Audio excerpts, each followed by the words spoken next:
할렐루야. 우리 주님을 찬양합니다. 우리에게 복 주시기를 기뻐하시는 하나님을 찬양합니다.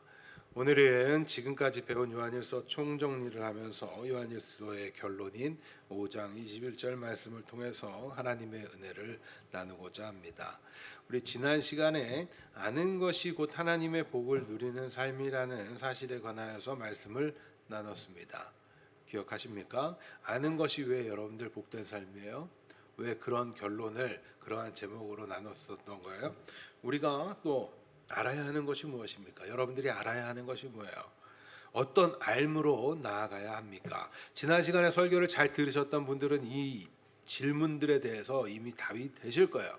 그런데 지난 시간에 설교를 잘 듣지 못했거나 안 들으셨던 분들은 이게 무슨 질문일까? 그런 생각이 드실 거라고 생각이 돼요. 하나님께서 사도 요한을 통해서 기록하게 하신 요한 1서의 말씀을 통해서 우리가 반드시 알아야 할 하나님의 뜻, 계획, 마음은 무엇입니까? 여러분들 요한 1서를 지금 우리 다 배웠단 말이에요. 그런데 그것을 통해서 무엇을 느끼시고 무엇을 깨달으셨어요? 어떠한 결단을 하셨습니까? 아버지 하나님께서는 그의 독생자이신 예수님을 통하여서 당신의 마음, 당신의 계획, 당신의 뜻을 우리가 알기를 원하십니다. 하나님의 마음을 여러분들 알기를 원하세요. 하나님께서는 아시겠나요? 하나님의 마음.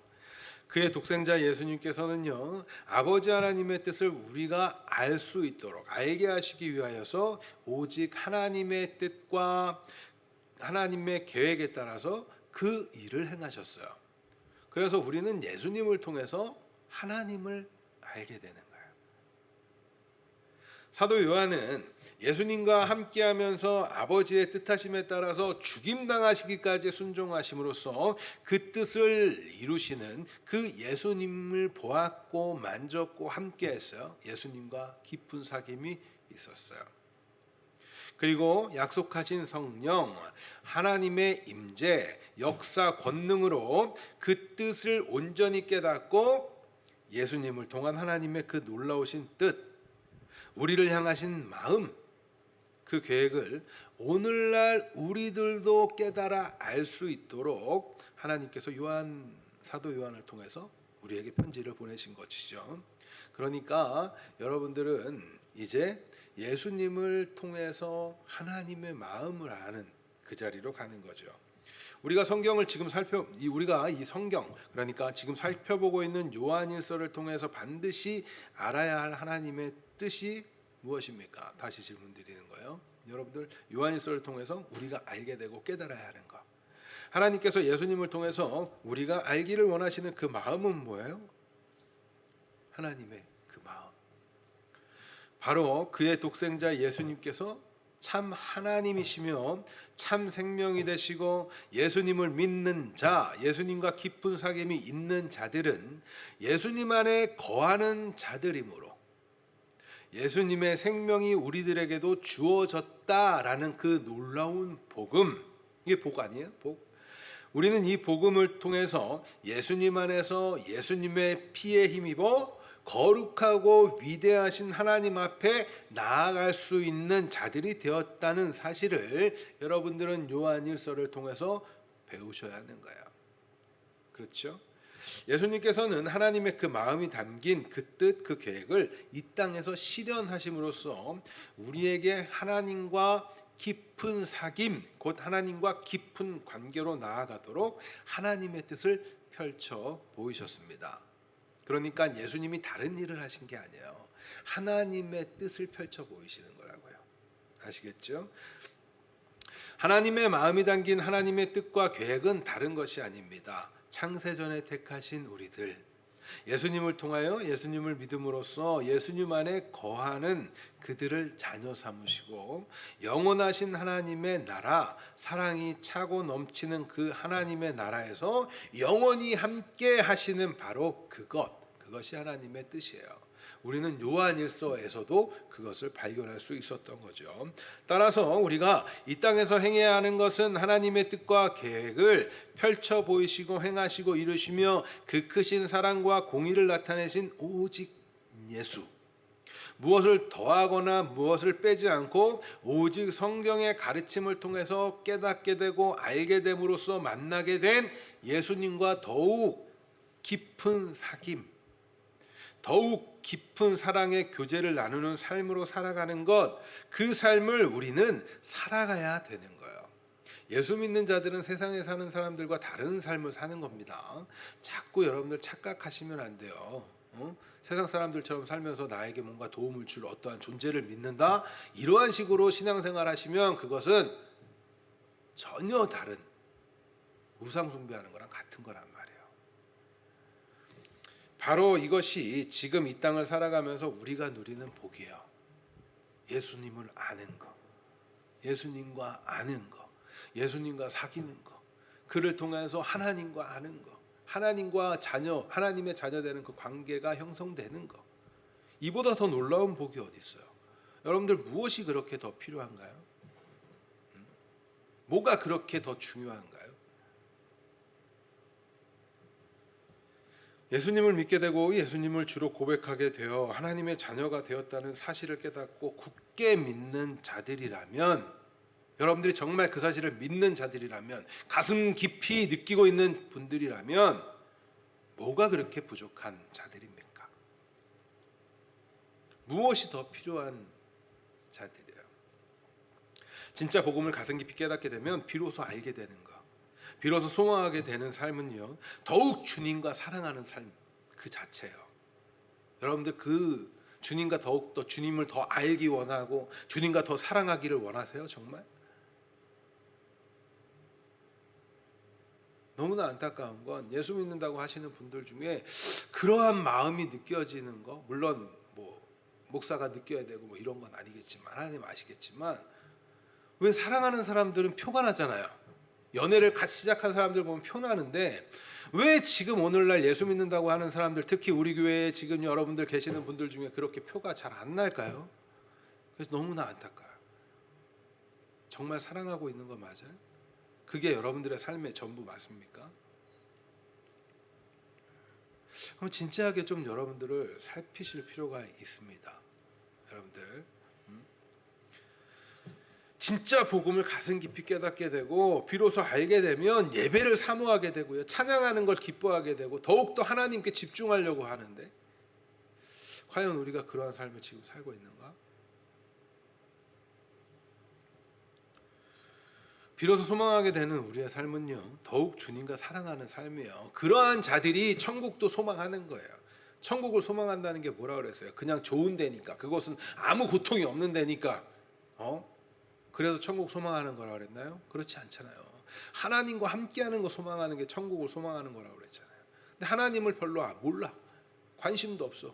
근데 무슨 천국을 소망해요? 거짓말하는 거예요. 예수님을 더욱 많이, 더욱 깊이 알고 이를 통해서 예수님과 더욱 깊이 사랑하는 삶, 그것이 성도가 살아가는, 이 땅을 살아가면서 누리는 가장 큰 복인 거예요.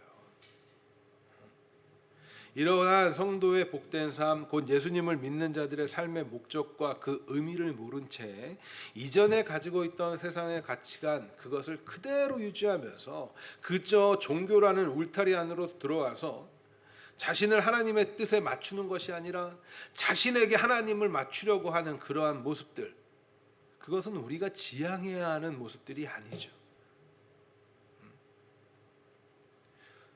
오늘날 교회가 이렇게 많은데도 불구하고 왜 교회 안에 전도가 필요하다라는 말로 교회에 경고를 하게 되는 이유가 뭘까요?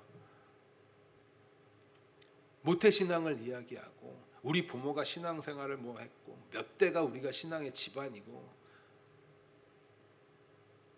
그렇게 어릴 때부터 내가 교회를 다녔어요, 이런 이야기를 하지만 여전히 세상의 가치관에 매몰되어 그저 내가 원하는 복, 안목의 정욕, 육신의 정욕, 이생의 자랑을 포장한 그럴싸하게 포장해가지고 그것이 복이라고, 그거 얻어내는 게 우리 기독교라고 생각하고 있다면, 이러한 모습들은 성경에서 말하는 하나님께서 주시겠다는 그 복의 실체, 그것을 알지 못하는 것이고 여전히 세상 가운데 있다라는 거예요. 이러한 가치관에 빠져 행하는 것은 결국 자기 자신을 위해 만들어낸 그 신, 우상을 숭배하는 것, 바로 그것이라고요. 여러분들 예수님을 믿고 있습니까? 아니면 우상을 섬기고 있습니까? 고린도전서 10장 7절 말씀 같이 읽겠습니다. 고린도전서 10장 7절 말씀 크게 읽으세요. 고린도전서 10장 7절 말씀. 찾으실 분들은 찾으세요.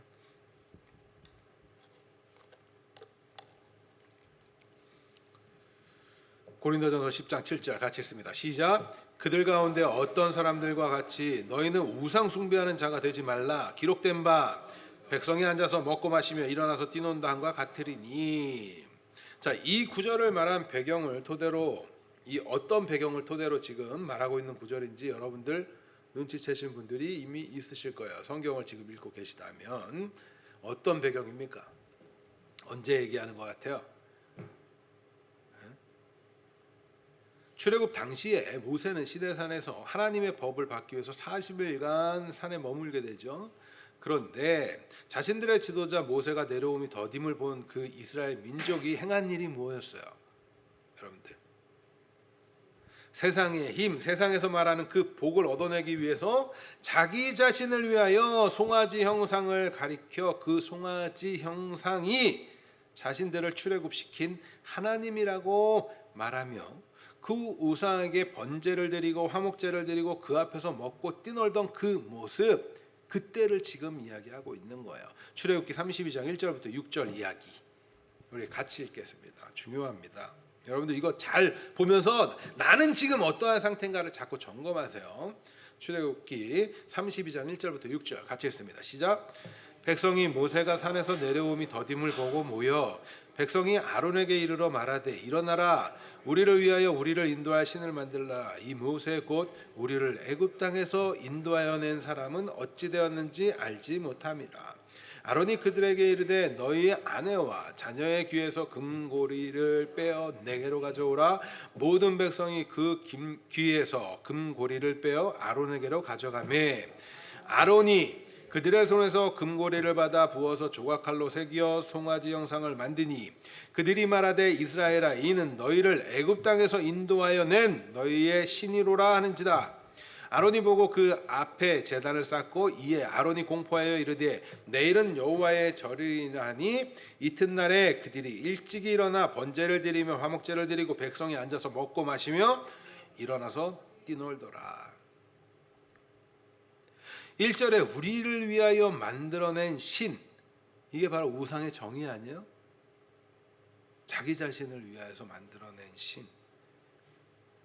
예수님 안에 담겨진 하나님의 참된 복, 예수님을 통해서 나타내신 하나님의 복을 보고 듣고 알게 된 자들, 진리의 영이신 성령께서 깨닫게 하시고 믿게 하고 알게 하신 그 자들, 깨달은 자들은 어떠한 상황 형편에도 변하지 않는 그 복을 깨달은 자들이기 때문에 흔들림이 없어요. 흔들릴 수가 없어요. 왜? 그게 진짜 좋은 걸 알기 때문에. 그러나 진정한 복의 실체를 의심하거나 그 복의 가치를 알지 못하는 이들은 결국 우상 숭배의 자리로 갈 수밖에 없습니다. 자신을 위한 복, 자신의 정욕, 욕구를 채우는 방향으로 말이죠. 여러분들 이 내용, 출애굽기 이 내용 보면 오늘날 교회들 아니면 나의 모습과 별반 차이가 없다는 생각이 여러분 들지 않아요? 목회자들은 성도들이 원하는 거, 성경에서 말하는 하나님의 그 복이 아니라 성도들이 원하는 거 해주겠다고. 여러분들 헌금 많이 내시면 내가 여러분들에게 그 세상 복 받을 수 있게 빌어줄게요. 솔직히 딱 이거 아니야? 근데 여러분들도 그렇게 신앙생활 하고 있는 분들 많지 않아요? 정말 주의를 기울이셔야 돼요. 예수 믿는 건요, 여러분들이 지금까지 살아온 인생과는 결코 이 비교도 할 수 없을 정도의 큰 선택의 기로에 있는 거예요. 그러니까 쉽게 너무 그냥 대충대충 신앙생활 하려고 하지 마세요. 너무 그렇게 신앙생활 하시는 분들이 너무 많아요. 언젠간 되겠지, 언젠간 되겠지. 그건 하나님을 기대하는 게 아니야. 핑계를 찾는 거지. 여러분들 핑계 대면서 하나님을 기대하고 있어요 라는 식으로 포장하려고도 하지 마세요. 지금 여러분들의 신앙 상태가 중요한 거라고. 너무 안타깝지 않나요?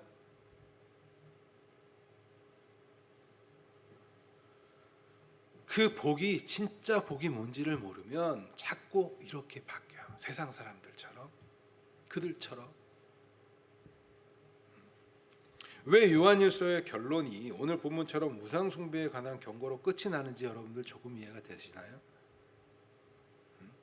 요한일서는 반복적으로 경각심을 심어준과 동시에 우리의 삶, 진정한 복된 삶이 무엇인지를 우리에게 교훈해주고 있어요. 그 이유가 뭘까요?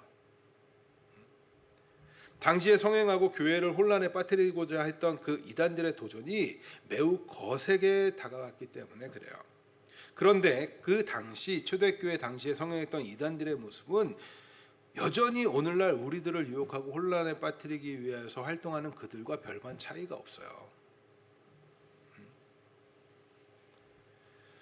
여러분들 어떤 분들 이야기해요. 뭐 성경 그냥 믿기만 하면 되지. 뭐 성경을 이렇게 배워야 되고 교리도 배워야 되고. 왜 그럴까요? 자, 성경 안에 보면 그 내용들을 잘 우리가 이해하고 배울 수 있도록 해놓고 정리해 놓은 게 뭐예요? 교리예요, 교리. 이 당시에 그렇게 문제가 있던 그 상황 속에서 그것을 이겨내도록 전달한 게 바로 성경의 이야기잖아요. 그런데 왜 성경을 안 배워도 된다고요? 아니요, 배워야 돼요. 그걸 분별할 수 있는 힘은 말씀에서 나오기 때문에. 여러분들 이단들 그들의 주장을 잘 들어보면요, 오늘날 이단들 영지주의자들이나 또 다른 이단인 유대 율법주의자들과 같은 그 이단들의 반차를 따르고 있는 그 큰 맥락이 동일해요. 그들의 주장 그리고 그들이 목적이 뭐예요? 이단들의 목적이 뭘까요? 과거 영지주의자들이나 유대 율법주의자들이 공략하는 핵심적인 거짓 메시지를 여러분들 종합하면 이거예요. 예수님 자체를 부정하던지, 맞죠? 예수님이 하나님이 아니야. 하나님은 아닌데 그냥 성인이야. 그러던지, 아니면 인간, 완전한 인간이며 동시에 완전한 하나님, 이게 아니라 그냥 홀령 같은 거야. 쉽게 말하면 도깨비 같은 거야. 이런 얘기들 주장하고, 그러면서 뭐예요? 예수님의 신성을 부정하고 예수님의 인성을 부정한다든지 예수님의 존재를 부정하는 거예요. 그리고 또 어떤 주장? 예수님만으로는 부족해. 자, 예수님 믿는 거 좋아. 예수님 구주 맞아. 그런데 거기에 뭘 더 해야 돼. 이런 주장들을 펼친다. 그런데 오늘날 이단들의 내용들 잘 들어보세요. 대표적으로 여러분들이 아는 이단들 한번 걔네들 여러분들 지금까지 들어봤던 그 교리들 들어보세요. 그래, 예수님 믿어. 그런데 뭐라 그래요? 거기에 이걸 알아야 돼. 뭐 이런 얘기들 하잖아요. 오늘날 이단들 마찬가지예요. 오늘 본문이 담긴 요한일서에 등장하는 영지주의자들이나 그러한 이단들, 그들의 주장 더욱 교묘하게 발전하고 아주 혼란스럽게 접근해서 성도들을 흔들고자 해요. 야, 니네 그거 성경에서 말하는 그 예수 자체가 복이 아니라 예수를 통해서 뭔가를 얻어내는 거, 그게 복이야. 그런데 우리는 그게 너무 좋아. 여러분들 그런 가치관이 아직까지도 여러분들 마음 가운데 뿌리내리고 있다면 빨리 그건 돌이키셔야 돼요. 빼내세요. 이단들의 주장을 한 걸음 뒤에서 한번 보세요. 구체적인 내용을 여러분들 모르더라도 이단들을 분별할 수 있겠죠. 이런 내용만 알아도. 그들의 주장은요, 교회에서 말하는 것 말고 전혀 새로운 해석, 자신들의 그 어떠한 교리들을 알아야 한다는 식으로 말해요. 영적인 지식이 있어야 된다라고 말했던 영지주의자들처럼. 그렇죠. 그래서 그들이 대표적으로 어떤 것들 자꾸 가져와서 이야기해요. 요한계시록 막 가져오면서 자신들의만의 해석을 만들어 가지고 이거 알아야지만 돼. 그리고 이거를 해석하시는 분은 자기네 교주밖에 없으니까 그 교주를 더해야 돼. 그래, 예수님의 사역은 그때로 끝난 거야. 그 다음부터는 누가 해? 내가 해. 이런 식으로 가는 거예요. 이러한 성경의 내용들, 비성경적인 내용들을 성경의 내용으로 보면 벌써 분별이 가능한 거라고요.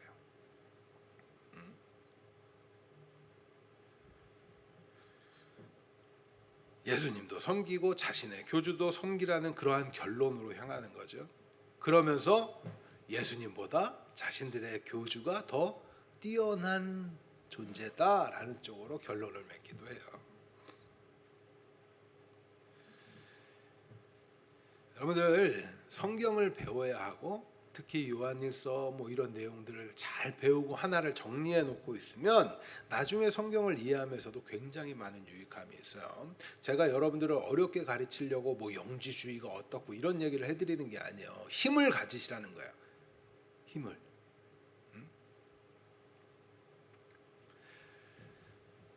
이단들의 그러한 주장은 하나님의 뜻을 알고 계획을 알며 하나님의 마음을 아는 것, 곧 예수님과 깊은 사랑의 관계, 예수님을 믿는 믿음만으로는 뭐하다고?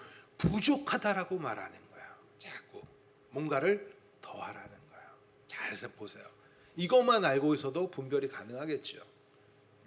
성경은 예수 자체가 복이고 예수님만 알면 된다고 말하는데, 그런데 그건 알아야 돼요. 어떤 예수인가? 제가 말씀드렸죠. 당시에 예수라는 이름은 흔했다고. 그래서 성경 안에 나타내 보이신 예수님에 대해서 알아야 되는 거라고. 아주 교묘하게 성경을 통해서 보이신 예수님의 또 다른 것을 자꾸 더한다는 그 거짓된 주장, 여러분들 속지 마세요. 그들의 목적은 이를 통해서 여러분들을 불안하게 만들어요. 그리고 흔들죠. 그리고 그릇된 종교심을 막 심어주고 열정을 끄집어내고, 사람들은 참 희한하게도 그거 아시나요? 여러분들 할 수 있습니다. 여러분들이 해야 됩니다. 여러분들 헌금도 더 많이 하세요. 그러면 굉장히 열심히 해요. 그런데 여러분들 불가능합니다. 여러분들 그래서 예수만 의지하세요. 그러면 별로 뭔가 열정도 사그러들고 막 이래요. 그런데 왜 그럴까요? 그 심리 속엔 뭐가 있어요? 뭔가 내가 하는 것 같거든요. 그것도 착각하시면 안 돼요. 그릇된 종교 행위들을 강요하고 비성경적 지식을 알아야 한다고, 그래야 구원을 이룬다고 이야기해요. 초대교회 당시의 이단들, 요한일서에 적그리스도다라고 표현했던 그들과 다를 바 없죠. 오늘날 이단들의 모습도.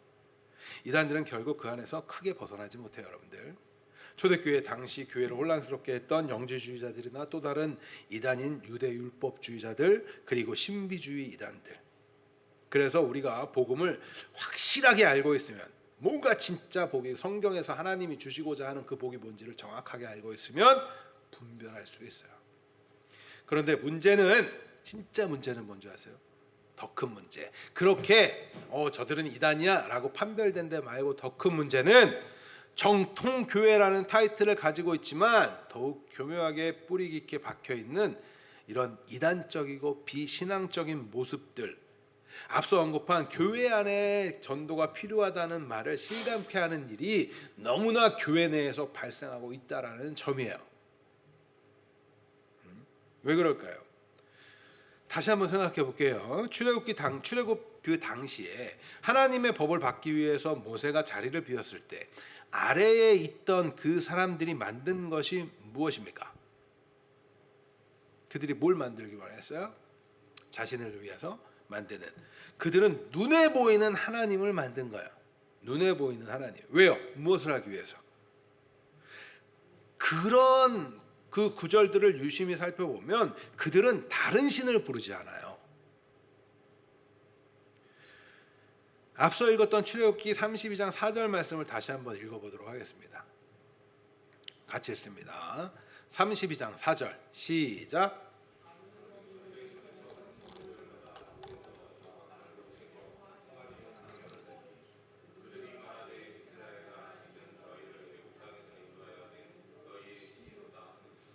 자, 4절 하반절에 보면 너희의 신이로다 라고 했어요.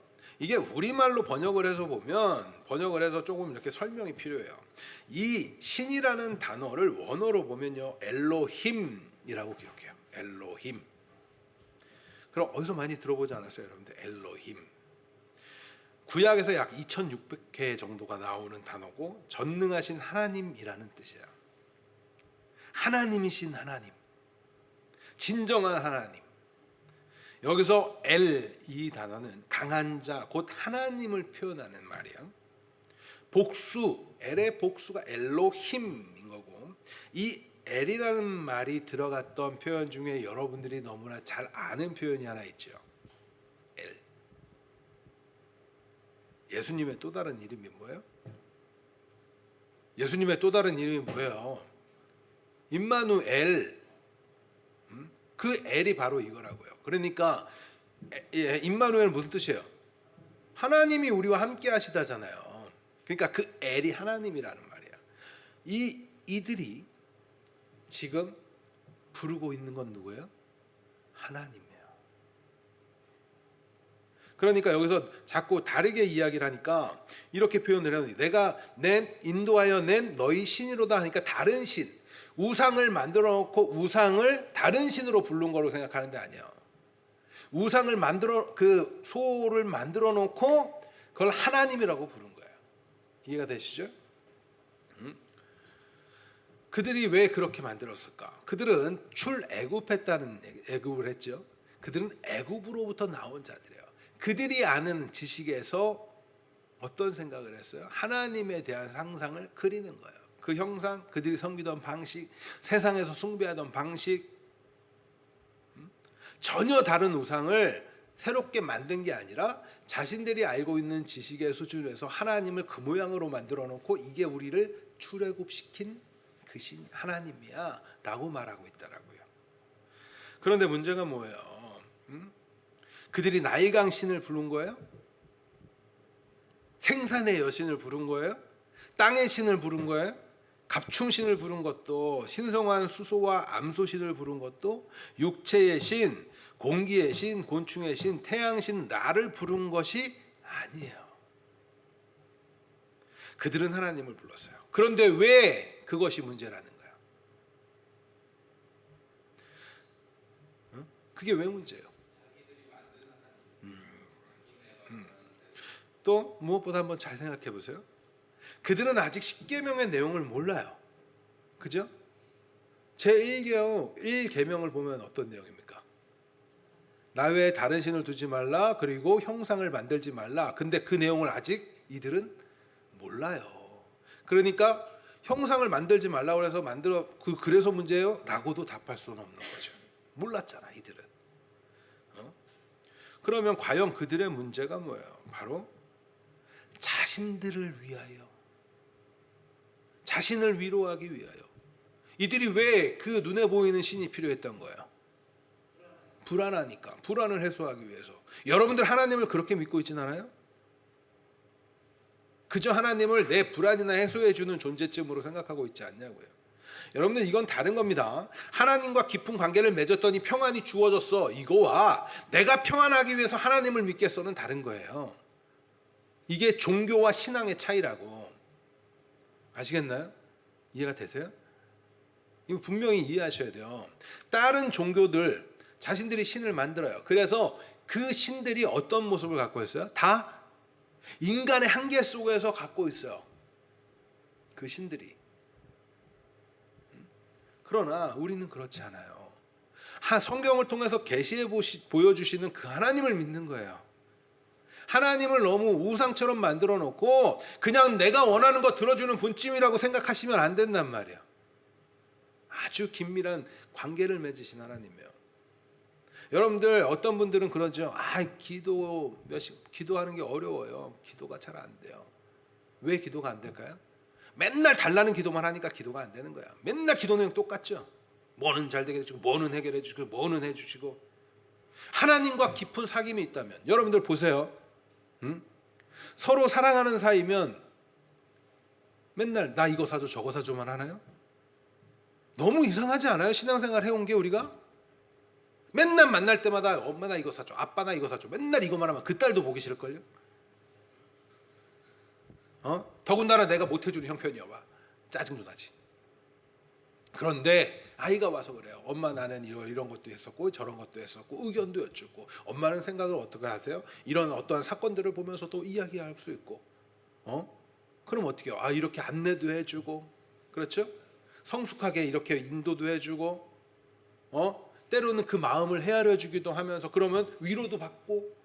이러한 친밀한 관계여야지. 맨날 뭐만 달래 맨날.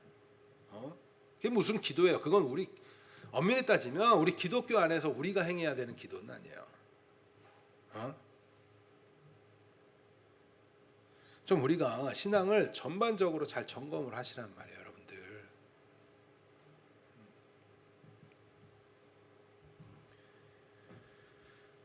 우리의 불안을 해소하기 위해서 하나님을 그렇게 만들어 놓은 거예요. 그들이 몰랐어요? 그들이 부른 건 우리를 출애굽시킨 하나님이다였어요. 그런데 그게 문제가 있대잖아요. 여러분들 신앙생활을 여러분들 마음대로 하려고 하시면 안 됩니다. 내가 원할 때는 하고 내가 원하지 않을 때는 안 하고, 아니 어떠한 상황에도 하나님과 깊은 관계를 맺기 위해서 여러분들 하셔야 돼요. 내 형편에 따라서? 아니요. 하나님이 어쩌면 아직 하나님보다 더 좋아하는 어떤 게 여러분들에게 있기 때문일 수 있어요. 좀 긴장감을 가지세요. 인생이 다시 살 수 있으면, 또 다른 기회가 또 올 수 있으면 마음대로 살아도 되겠죠. 그런데 그렇지 않다는 거 여러분들 너무나 잘 아시잖아요. 지금이 너무나 중요하다는 걸 여러분들 아시잖아요. 그런데 앞으로 발생할 일도 끌어다가 고민하고, 지난날에 있었던 일도 끌어다가 더 고민하고, 맨날 고민만 하고 살아. 그리고 맨날 그것만 해결해 달래. 하나님은 나와 지금 서로 사랑하자, 나와 함께 하자, 지금 그 얘기를 하고 그렇게 다가오시는데 우리는 맨날 그러고만 있어. 그리고 나서는 나한테 안 주면 삐졌다가, 뭔가 내가 그냥 조금이라도 해결되면 금방 좋았다가. 건강한 신앙생활 그거 아니에요. 하나님과 아주 긴밀한 관계를 유지하고 있는 거예요. 서로 사랑하는 관계. 하나님을 자신의 입맛대로 자신들이 원하는 복을 주는 존재쯤으로 섬겼기 때문에 그것이 문제라는 거잖아요. 지금 그게 우상 숭배하는 거래잖아요. 다른 신을 불러서가 아니라 그들 하나님을 불렀다니까요. 여러분들도 하나님 부르잖아요. 그런데 예수님도 뭐라 그래요? 나더러 주여 주여 하는 자마다 천국 갈 거 아니라 그랬어요. 예수님 보고 주여라고 불렀다니까요. 저는 이 자리에 계신 여러분들, 또 영상을 통해서 예배하시는 여러분들, 정말 하나님과 함께 했으면 좋겠어요. 그래서 제가 안타깝고 이렇게 소리 지르게 되는 거예요. 너무 안타까워요.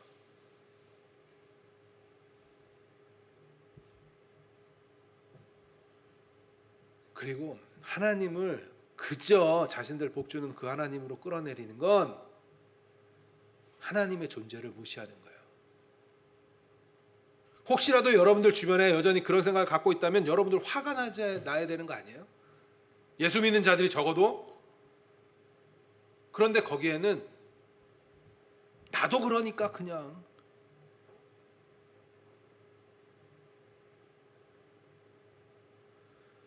하나님은 우상이 아니에요. 그저 내가 원하는 것을 들어주기 위해서 존재하시는 그런 분이 아니에요. 여러분들, 자신의 정욕을 해소시켜 주시기 위해서 존재하는 그런 분이 아니에요. 만약 우리가 하나님을 그렇게 부르고 있다면 우리의 모습은 출애굽하여 가나안에 들어가지 못하고 죽임을 당했던 그들처럼 아직은 하나님과 온전히 알지 못하는 그러한 상태일지 몰라요. 혹 이 자리에 계신 여러분들 중에 그런 분들이 계신다면 빨리 돌이킬 수 있기를 간절히 소망합니다. 물론 여러분들이 이 자리에 나오신 거 하나님의 은혜 가운데 나오셨어요. 왜요? 복음을 들었잖아요. 지난 시간에 배운 바와 같이 이렇게 우상 숭배는 우상 숭배하는 그러한 삶 이제는 벗어나야죠. 지난 시간에 우리는 우상 숭배에 대해서 잠깐 배우면서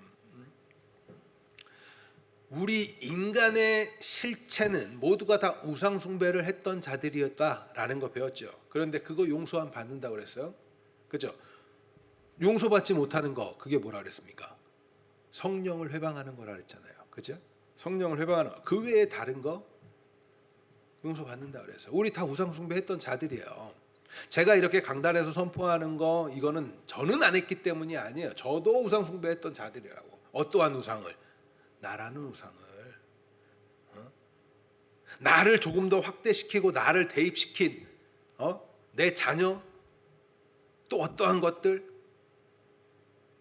그러한 우상들을 섬겼던 자들이 바로 우리들이에요. 예수 믿는 자들, 과거의 우리의 모습. 그러나 우리 예수 믿게 되었다는 건 뭐예요? 이제 그 우상 숭배하던 자들, 그 옛사람 죽고 이제는 진짜 하나님이 우리의 주가 되신 그 삶을 살게 된 자들이라는 거 아니에요? 그것을 믿는 것 아니에요? 그러면 우린 돌이킬 수 있다고요. 혹시 이 자리에 계신 여러분들 중에 여전히 그런 마음이 여전히도 계속 거기에 속고 있는 사람분들이 있다면 이제 더 이상 속지 마시고 돌이키세요. 돌이키세요. 돌이킬 수 있어요. 주님 용서해 주세요. 여전히 하나님을 우상처럼 생각하고 있다면 빨리 돌이킬 수 있기를 소망합니다. 예수님을 통한 하나님의 뜻을 기준으로 삼고 자신을 살피면서 여러분들 돌이켜봐야 돼요. 그런데 우리는 순간순간 계속 그런 모습들이 나와요. 그래서 긴장을 놓치면 안 돼요. 순간순간 나온다고. 우리가 너무나 연약하기 때문에. 그래서 자꾸 하나님을 우상처럼 섬기고자 하는 유혹에 쉽게 빠져요. 그리고 그런 데 가는 게 마음이 좋아. 여러분들 세상에 복 준다고 하면 거기가 더 사람 많이 몰립니다. 아세요? 아까도 말씀드렸지만 여러분들 헌금 많이 내고 내가 복 줄게요 그러면 더 많이 온다니까요. 봐봐요. 여기서 어떻게 지었어요? 우상을 어떻게 만들었어요? 그들에게 가져와라. 금 막 가져오는 거예요.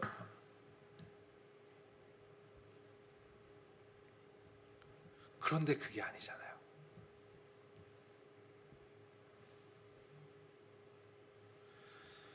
우리는 쉽게 유혹에 넘어지고 쉽게 빠질 수 있는 자들이에요. 그렇다면 어떻게 해야 이런 모습에서 여러분들 벗어날 수 있을까요? 어떻게 해야 벗어날 수 있을까요? 이제 모두가 다 머리를 깎고 산으로 올라가서 세상을 떠나면 그렇게 할 수 있을까요? 제대로 믿으면 돼요. 먼저 우리가 배웠던 바와 같이 예수님과 깊은 사귐을 항상 갖도록 해야 돼요. 여러분들 항상 예수님과 깊은 관계를 맺으세요. 아주 친밀하고 아주 깊은 사랑을 나누는 관계를 유지하셔야 돼요. 그러기 위해서 무엇을 해야 됩니까? 자, 힌트. 요한일서에 나왔던 내용. 계명을 지키는 거예요. 계명을 지키는 거예요. 하나님의 계명을 지키는 일. 이는 하나님의 백성만이 누릴 수 있는 특권이에요. 우리가 감히 어떻게 우상 숭배하던 우리가 어떻게 하나님의 그 말씀을 지켜 행할 수 있는 자가 되었습니까? 우리 할 수 있다니까요. 그래서 하는 거예요. 하나님을 사랑하기 위해서 형제를 사랑하는 거예요. 이웃을 사랑하는 거예요. 내 남편과 내 아내를 사랑하고 내 부모를 사랑하고 내 자녀를 사랑하는 거예요. 내 자녀를 우상처럼 섬기는 게 아니라 다른 겁니다. 이건.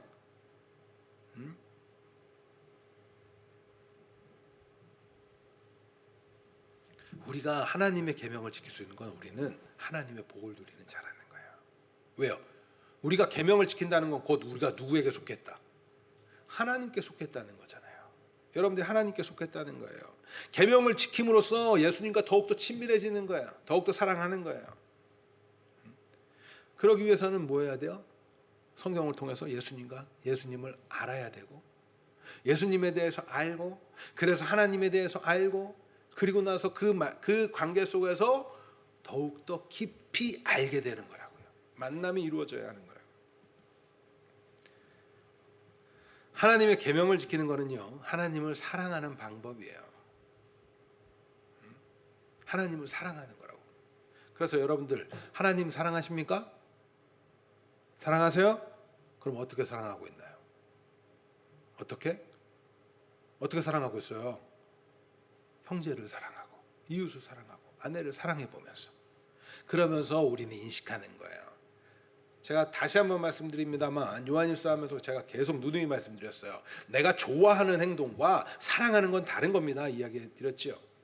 호감이 있어서 내가 막 그냥 이거와 내가 사랑하는 건 다르다고요. 그래서 사랑은 어떻게 해요? 내가 내 눈에 보기 좋아야 되고 좋아야 사랑하죠. 그건 아니라니까요. 성경에 어디 그렇게 사랑하래요. 고린도전서 13장 뭐라 그래요? 오래 참으면서 사랑하래잖아요. 온유하면서 사랑하래잖아요. 우리가 생각할 때 그게 사랑이에요? 그런데 그게 사랑이래잖아요. 사랑하는 거예요. 참아주면서. 때로는 내가 먼저 화해를 청하고 내 자존심을 굽혀가면서 하는 게 사랑이라고요. 왜? 이게 하나님이 기뻐하시는 일이기 때문에. 내 힘으로 하려고 그러면 안 돼요. 내 힘으로 하려고 그러면 사실은 내 힘으로 하는 게 아니라 뭐예요? 내가 그 사람보다 힘이 없거나 아니면 지금 이게 이렇게 하는 게 내가 그냥 차라리 마음 편하니까. 그건 자기를 사랑하는 거지. 그런데 달라요. 하나님을 사랑하기 때문에 우리는 그 마음을 인식하면서 하는 거예요. 맞아. 하나님의 말씀이 이렇게 계명을 지키는 것이 나는 안 되지만 그래서 내 안에 살아계신 예수님을 의지하면서 성령의 충만함을 구하면서 하는 것이 사랑이구나. 나는 안 되지만 그러면서 하는 거예요. 하나님을 사랑하기 위해서 여러분들 형제를 사랑하고 자매를 사랑하고 이웃을 사랑하시기 바랍니다. 사랑해 보세요.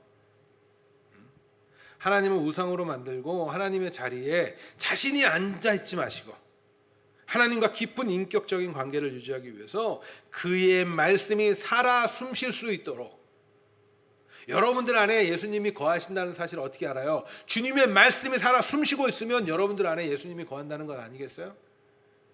그 말씀을 따르세요. 다음으로 우리가 반드시 해야 되는 거 성령의 충만함을 사모하는 거예요. 그리고 그 성령의 그 세미한 음성에 따라서 행하는 거예요. 갈라디아서 5장 16절 같이 읽겠습니다. 크게 읽으세요. 시작.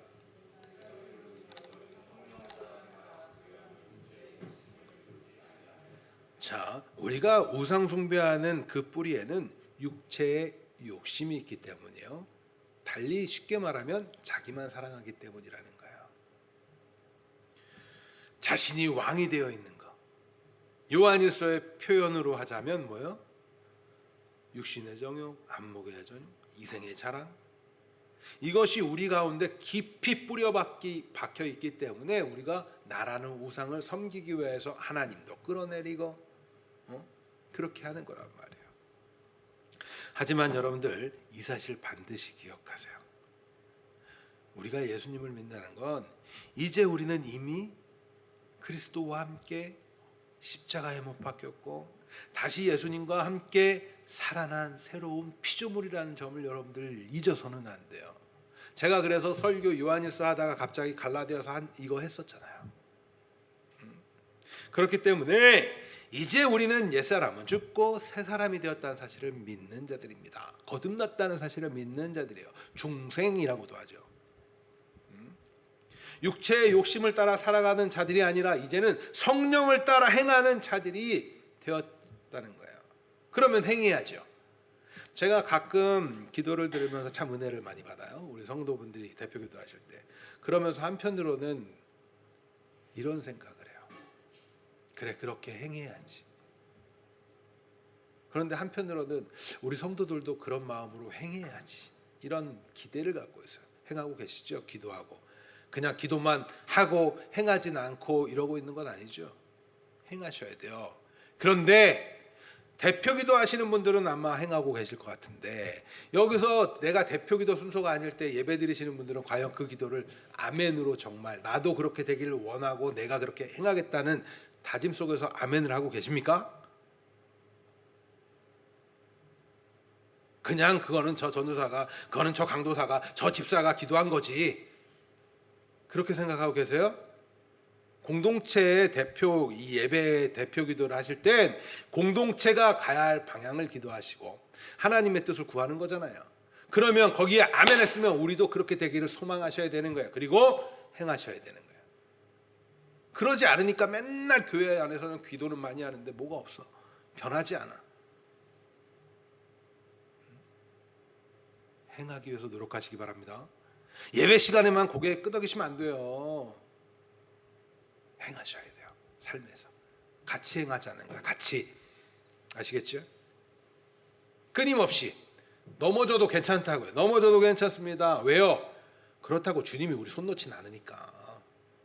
다시 해보는 거예요. 할 수 있는 자들이라잖아요. 완전히 새로운 피조물이 되었다고요. 물론 이제 영원한 하나님 나라 들어갔을 때 완전히 이제 영화로운 모습으로 그렇게 보이겠지만 우리 지금 그렇게 변해져 가고 있는 거예요. 모난 돌들이 깎여가고 있는 것처럼 여러분들 행하셔야 돼요. 끊임없이 자꾸 해보는 거예요. 성령과 육체의 소욕은 서로 대적한다고 성경은 말하고 있어요. 우리 안에 거하시는 성령께서는 우리가 완전히 하나님의 뜻 가운데 완성되어질 때까지 우리의 정욕, 옛사람의 정욕, 욕심과 싸울 수 있는 힘이 되어주세요. 그렇기 때문에 우리는 매일매일 성령의 충만함을 구하고 성령의 인도하심에 따라 기쁨으로 성령의 열매를 나타내 보이는 삶을 맛볼 수 있는 거예요. 우리가 지금 예수를 믿게 됐어요. 영적으로는 이미 완전한 새로운 피조물이 되어 있지만 지금 우리는 이 땅을 살아가면서 만들어져 가고 있잖아요. 맞습니까? 그렇기 때문에 갈등도 있고 고민도 있고 유혹도 있는 거잖아요. 그러면 이 과정 속에서 우리는 자꾸 옛사람을 깎아가는 훈련을 하셔야 돼요. 그렇기 때문에 여러 문제적 상황들도 하나님 우리에게 허락해 주시는 것 아니겠어요? 모난 돌이 맨질맨질해지려면 깎여야 되고 부딪혀야 되는 것처럼 우리가 빛나지는 보석이 되기 위해서 하나님 그렇게 만들어 가신단 말이에요.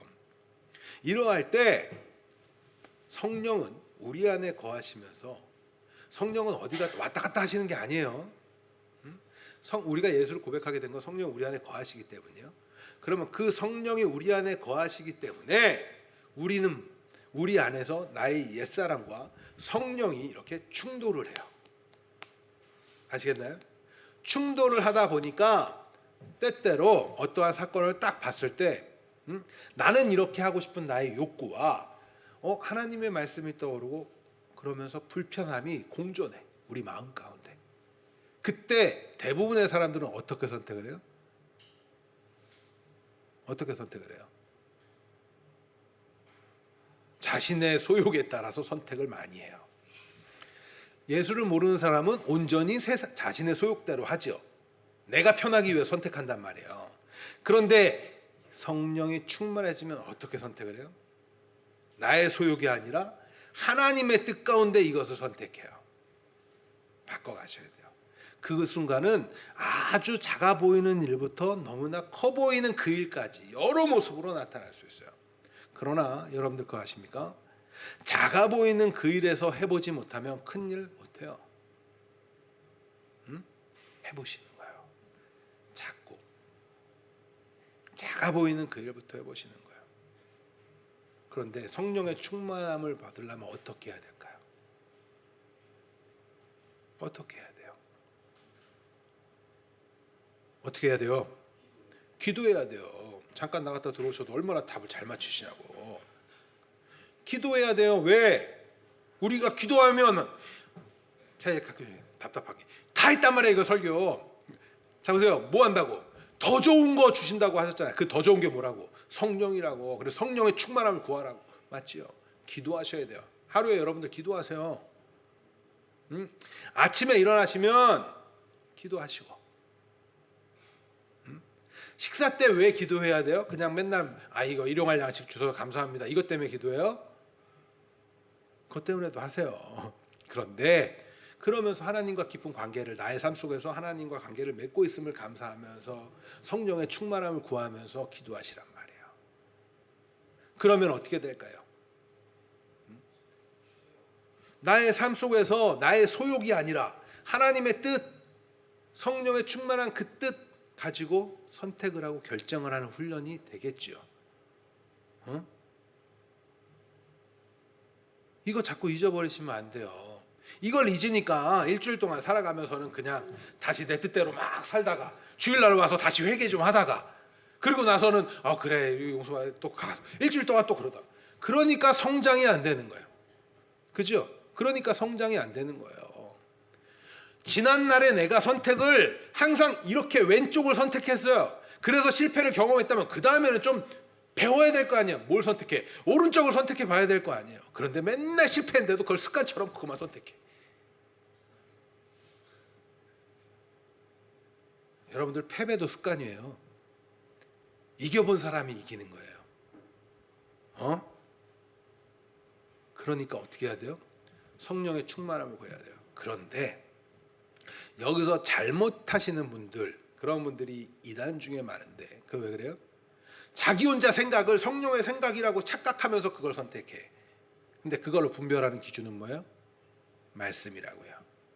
그래서 말씀을 읽고 배우셔야 돼요. 아시겠나요? 그것이 잘 정리되면서 뭘 바꿔야 돼요? 우리의 가치관이 바뀌어야 돼요. 세상의 가치관이 아니라 하나님 나라의 가치관. 그래서 제가 때때로 정치나 경제나 어떤 등등등에 대한 그 하나님 나라의 가치관을 설명드리는 거예요. 그걸 가지고 이제 판단을 해보고 결정을 하는 훈련들을 바꿔보는 거예요. 여러분들 기독교인들은 유연해야 돼요. 그거는 세상에 그냥 따라가듯 물 흐르듯이 따라가세요 이런 얘기가 아니라고. 하나님의 말씀에 나를 언제고 바꿀 준비를 하셔야 돼요. 자꾸 여러분들과 고집하지 마세요. 여러분들이 하나님보다 지혜자가 아닌데 고집한다고 해결되겠어요? 하나님의 말씀이 내 고집은 이러하나 내 뜻은 이러하나 하나님의 뜻이 그러하다면 나는 언제고 바뀔 수 있습니다가 우리의 모습이어야 돼. 그게 뭐예요? 그게 온유예요. 그게 온유라고요. 예수님의 기도가 그런 기도 아니었어요? 이 잔을 옮겨 주소서. 그게 예수님의 뜻이었는데, 그러나 나의 뜻대로 마옵시고 아버지의 뜻대로 되길 원합니다. 거기에 나는 뭐하길? 순종하길. 그게 우리의 기도의 모습이어야 하는 거예요. 제발 이제는 좀 깨어나시자고요. 벌써 올해가 반년이 지났어요. 반년이 지났어요. 그동안 많이 실패했다면 이제는 조금은 해보자고요. 먹어본 자가 맛을 안 내잖아요. 먹어본 자가. 그 경험이 없으니까 맨날 이것만 하는 거야. 이거 맨날 두 개 돌고 있으면서 손 놓지 못하는 거야. 놔보시라니까. 갈라디아서 5장 19절부터 21절을 보면 육체에 관한 일에 대해서 이렇게 이야기합니다. 19절부터 21절 같이 읽습니다. 시작.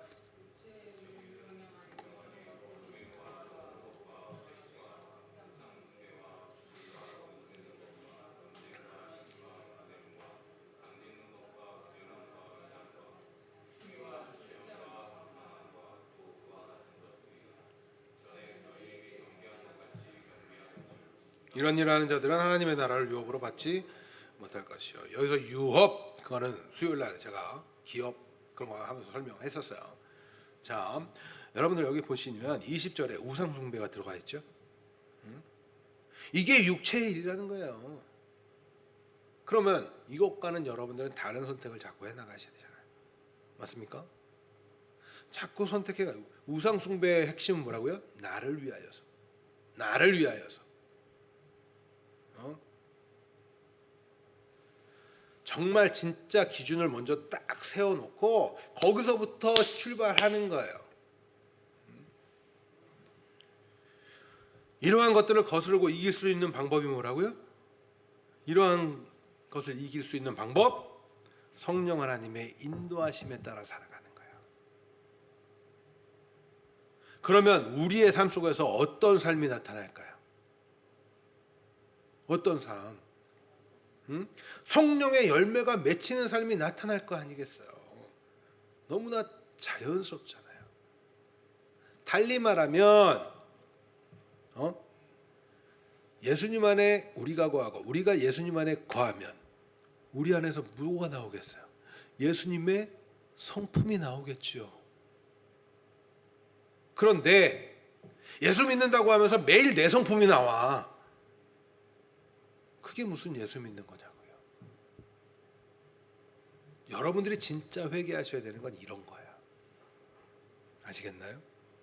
내가 그리스도인인데, 내가 그리스도와 함께 십자가에 못 박혔는데 그리스도만 죽었어. 나만 살아있어. 그런 코미디 같은 신앙생활 하지 마세요. 그게 우상 숭배하는 거라고.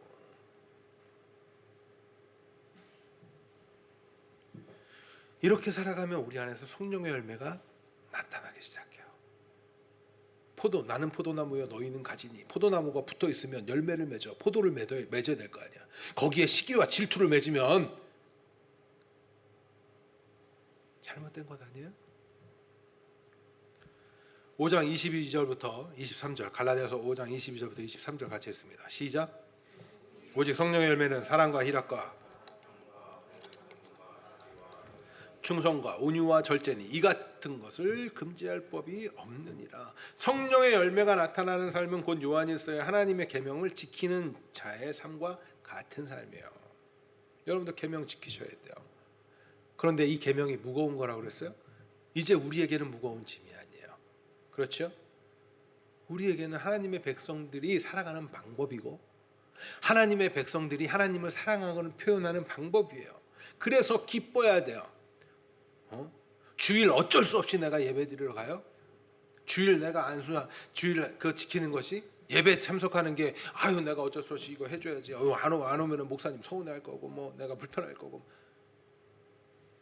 아니요, 여러분들 하나님과 만남을 사모하면서 오시는 거예요. 예배 드리는 자세들 우리 여러분들 진짜 수정해야 될 거 굉장히 많아요. 앞에서 전사님 열심히 찬양합니다. 요즘에 제가 찬양할 때 은혜를 참 많이 느껴요. 그 찬양할 때 여러분들 집중해서 찬양 크게 하세요. 그때부터 예배 시작하고 있는 거예요. 사실은 여러분들이 예배를 드리겠다고 나오고 또 예배하는 그 삶을 살아가는 자체가 다 예배란 말이에요. 그런데 이렇게 구별되어서 우리가 하고 있는 그 마음의 중심을 하나님 앞에 맞추고 초점을 맞추고 시선을 두고 있다는 사실을 여러분들 가지고 예배에 참석하시는 거예요. 앞에서 찬양 인도할 때 내가 모르는 찬양에도 크게 해보세요. 틀려도 괜찮아요. 여기 다 노래 못하니까. 괜찮다고요. 박자 좀 틀리면 어떻고 좀 틀리면 어때요? 여기서 마이크 소리 더 크게 하면 되지. 해보시는 거예요. 그러다 보면 집중이 돼요. 집중을 못하니까 그 시간에 은혜가 안 되고 있다가 예배 딱 시작하면 이때부터 뭐 하다가 조금 듣는 것 같다가 설교 시간에 조금 집중하다가 초반에 집중하다가 뭔가 조금 그러기 시작하면 졸기 시작하다가 그거 아니란 말이에요. 아시겠죠? 찬양부터 크게 하시고 기대하시는 거예요. 하나님과의 만남 그리고 하나님에 대해서 내가 더욱더 알아서 그래 일주일 동안 내가 하나님의 뜻 가운데 성령의 충만한 가운데 내가 선택하면서 하나님이 기뻐하시는 일을 한번 내가 해봐야겠다. 내 자녀를 만나고 내 부모를 만나고 내 이웃사를 만나고 내 아내를 만났을 때 어떻게 하면 내가 하나님을 사랑하기 위해서 이러한 열매들을 나타내 보일 수 있을까? 여러분들 전도 많이 하잖아요. 물론 저는 전도를 잘 강조하지 않아요. 그건 왜 그러냐면 제가 기대하는 이거는 저의 개인적인 수도 있지만 저는 이게 성경적이라고 보는데 예수 믿으세요 하는 거 중요해요. 그러나 그보다 더 중요한 건 우리가 성령의 열매를 맺는 삶을 살고 있으면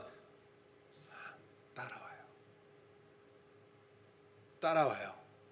왜? 세상 사람들이 볼 때 이해가 안 되는 그 누군가가 있거든요. 그런데 나는 그렇게 살지도 않으면서 이거랑 똑같아. 기도는 하는데 나는 살지 않아. 입만 벌리고 있어. 문제 있는 거예요.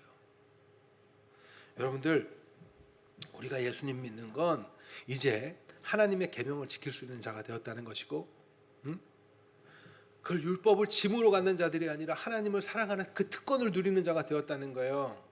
여러분들이 하나님을 사랑할 수 있다고요. 눈에 보이지 않는 그 하나님을 어떻게 우리가 사랑해요?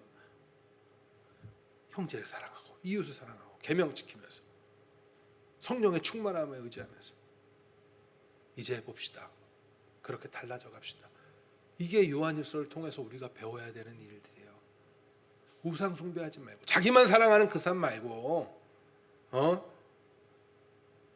당장에 돌이키시기 바래요. 나를 좀 더 확대시킨 우리 가족, 내 새끼들 이런 거에 초점 두지 마시고 먼저 하나님과의 관계를 바르게 하세요. 자식 교육 잘하고 싶으세요?